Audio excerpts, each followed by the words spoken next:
चलिए hello students, good morning. और start करें। देखो, लास्ट चैप्टर हम लोग का फंडामेंटल जो चैप्टर था वो खत्म हो चुका है। आप लोग कर ली खबर, ठीक है। बस तो एक बार और फिर से ध्यान देखो, जैसे अभी इस वेक्टर का अब रिवीजन संभव नहीं है। अगर ऑफलाइन हुआ तो हो सकता है थोड़ा बहुत रिवाइज कर देंगे, लेकिन समय नहीं बचता है, समय नहीं बचता। ऑफलाइन हुआ तो थोड़ा बहुत रिवीजन संभव है, ठीक है। बस अगर ऑनलाइन रह गया क्लास तो रिवीजन संभव नहीं, इसलिए आप पूरा ध्यान देते हुए चलिए।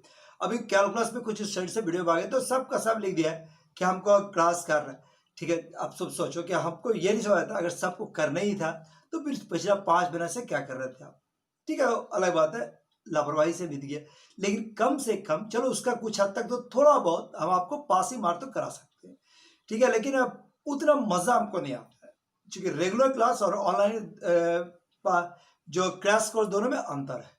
रेगुलर कोर्स और क्रैश कोर्स में अंतर। रेगुलर कोर्स हमारे पास क्या होता है, रेगुलर कोर्स में पूरा का पूरा डिटेल जितना भी सिलेबस होता है पूरा पढ़ाते हैं। जैसे हम कैलकुलस में जब हम पिछला 5 साढ़े 5 महीना कैलकुलस पढ़ाएं तो हम फुल डिटेल पढ़ाएं, जितना आपको सिलेबस था, जितना आपको जानना था, सारा टॉपिक पढ़ाते चले गए। अभी शॉर्ट में जो कैलकुलस करा रहे हैं वो आपका क्या होगा, केवल और केवल ठीक है एग्जामिनेशन पॉइंट ऑफ व्यू को ध्यान रखते हुए, टाइम को ध्यान रखते हुए पढ़ना पड़ रहा है। बाउंडेड है कि हम ज्यादा नहीं ले सकते, ज्यादा लेंगे तो कोर्स कवर नहीं होगा, कोर्स का बारे अगर पढ़ा भी दे किसी तरह से तो आपसे नहीं होगा, इसलिए वो गलती आप इसमें नहीं कीजिएगा।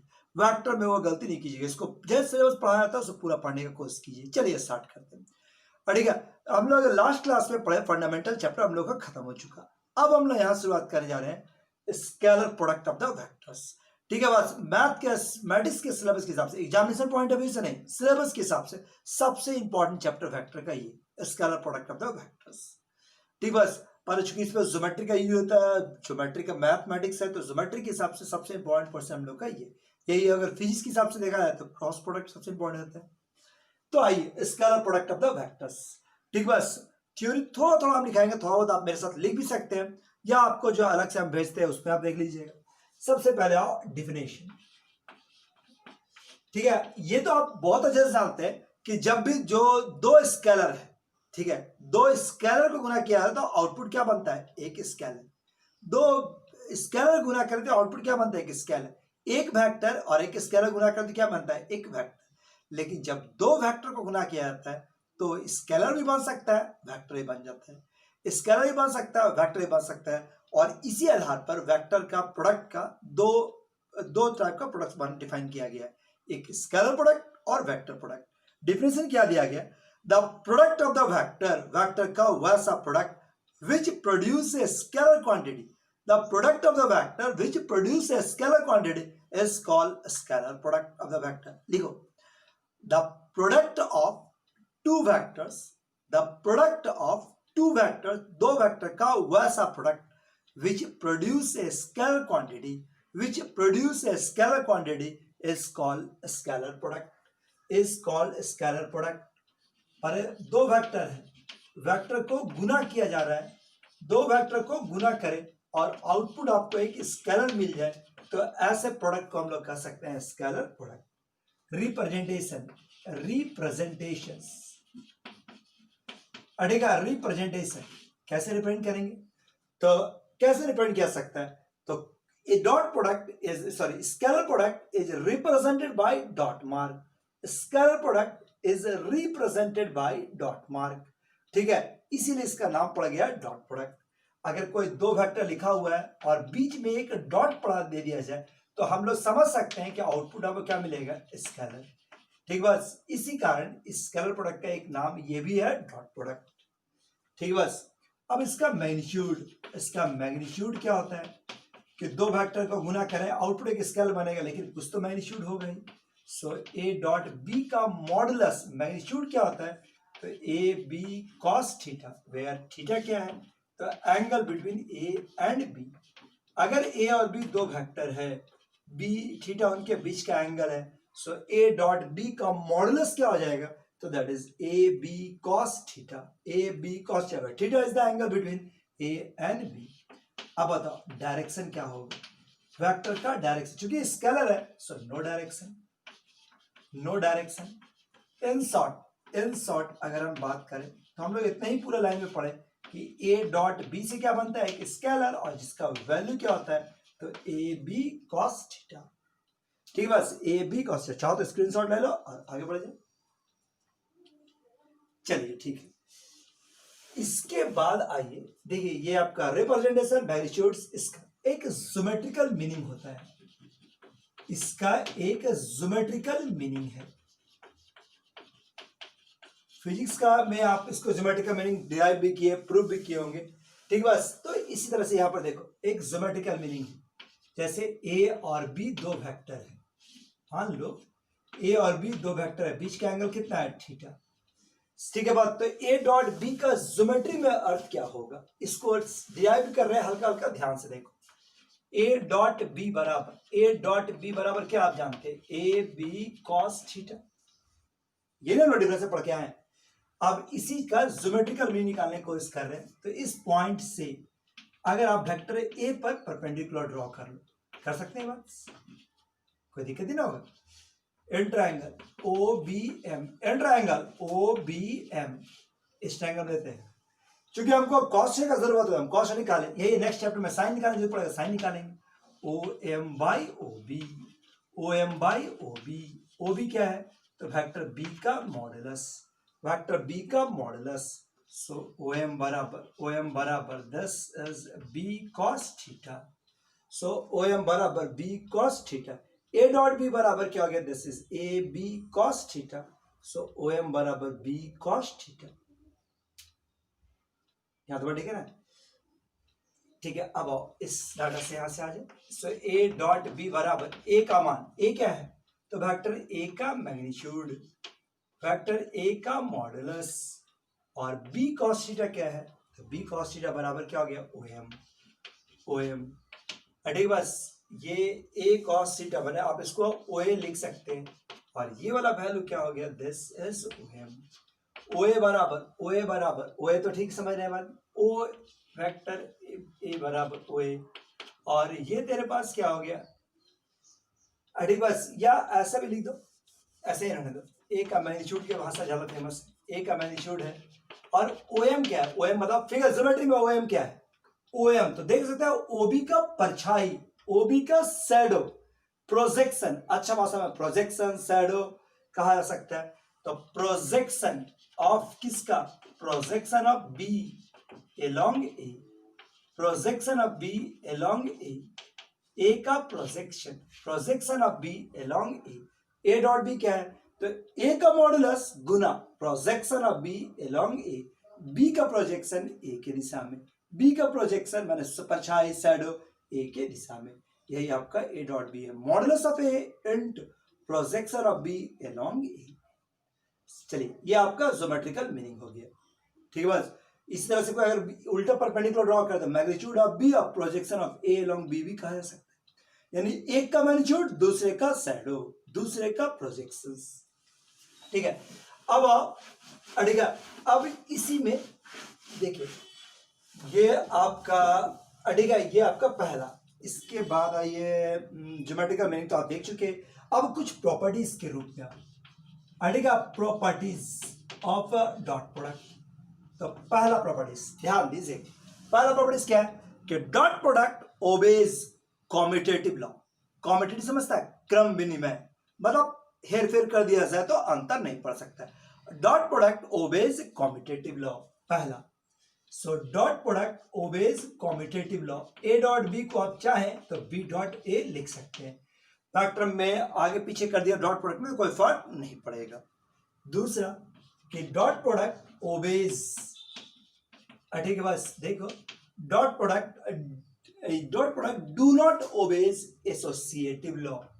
ये एसोसिएटिव लॉ, इसको कहते हैं एसोसिएटिव, मतलब तीन तो है, तो क्रम पहले किसका, ये वाला वैल्यू अलग आ जाएगा, और A dot B dot C को अगर एक साथ कर दिया है तो इसका अलग आएगा, तो ये ऐसा बराबर नहीं होता। वेक्टर का हेरफेर किए तो वेक्टर अंतर आ जाएगा।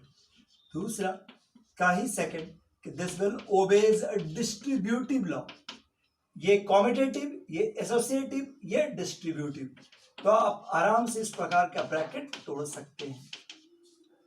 तीसरा अड़ेगा the square of any vector, भैया ऐसा कर सकते हो, Scalar product of any vector with itself, scalar product of any vector with itself is equal to square of its magnitude.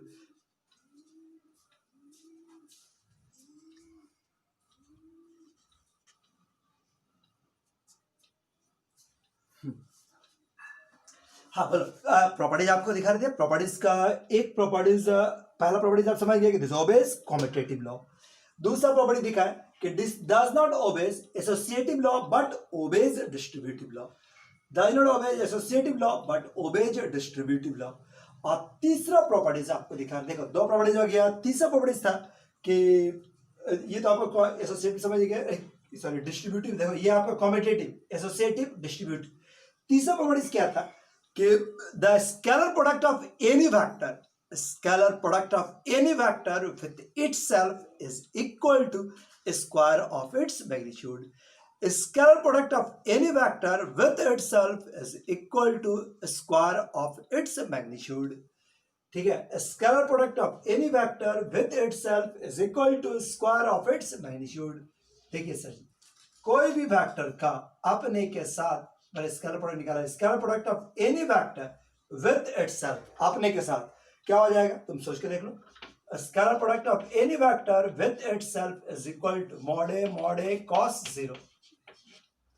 ये हो गया, ये आपका मॉडुलस ऑफ ए का स्क्वायर, कॉस 0 का मान 1, सो मॉडुलस ऑफ ए का square.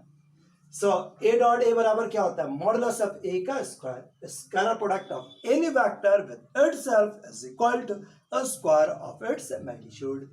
So A dot A बराबर क्या होता है, मॉडुलस ऑफ ए का स्क्वायर, मॉडुलस ऑफ ए का स्क्वायर। देखो इसी को दूसरे भाषा में कहा सकता है कि the square of any vector, the square of any vector is equal to square of its magnitude.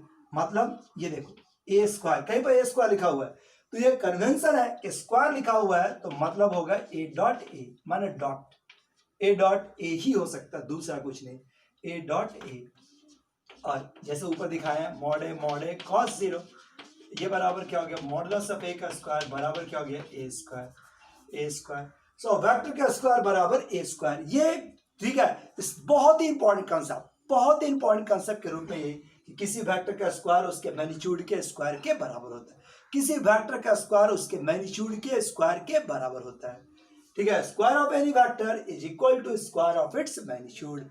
Scalar और वेक्टर में मात्र एक ही पुल है, यही कि वेक्टर का स्क्वायर स्केलर उसके मैग्नीट्यूड के स्क्वायर के बराबर, यानी स्केलर के स्क्वायर के बराबर। वेक्टर ए का स्क्वायर बराबर ए स्क्वायर के बराबर। पता या तो ठीक है, ये आपका दो प्रॉपर्टीज, ये देख लीजिए यहाँ पे।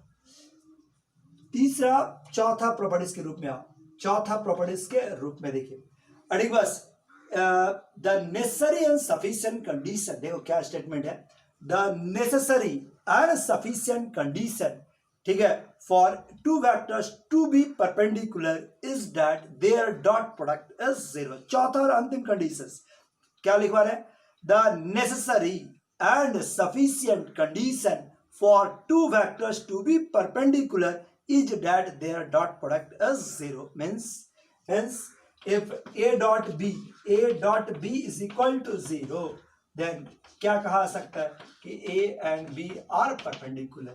मतलब अगर डॉट प्रोडक्ट 0 दिया हुआ तो कह सकते हैं परपेंडिकुलर, अगर परपेंडिकुलर लाना है तो डॉट प्रोडक्ट 0 लाना होगा। ठीक है, ये आपका चार इंपॉर्टेंट प्रॉपर्टीज। अब एक हेडिंग लिखो, हाउ टू फाइंड